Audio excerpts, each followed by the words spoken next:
Senteo, njoo basi ukae. Najua so atakuwa heshima sana kuja kabla see yenyewe hajasema nikaje. Jamani. Unajifanya tu. Sasa mbona pale kijijini ulikuwa unazungusha wale wazee? Hapana. So hivyo mimi naheshimu sana wasee. Wasee unajua kuna baraka. Hivyo ya Mashuka. Uko kwenu hamna wanawake? Usianze tafadhali. Wewe ndio Mashuka? Mimi naongea na Mashuka.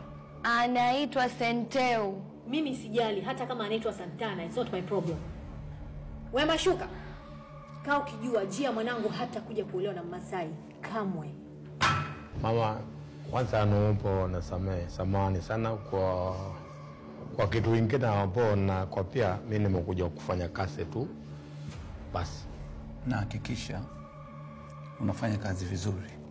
Na kama kuna tatizo lolote muulize Lebo, atakufahamisha kazi hapa zinavyokwenda. Patel, not now.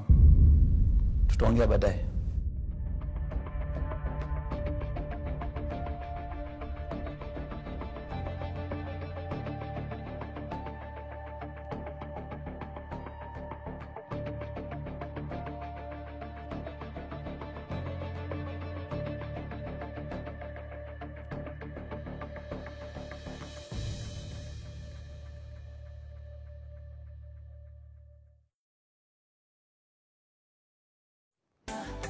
Ukiniacha nitakonda.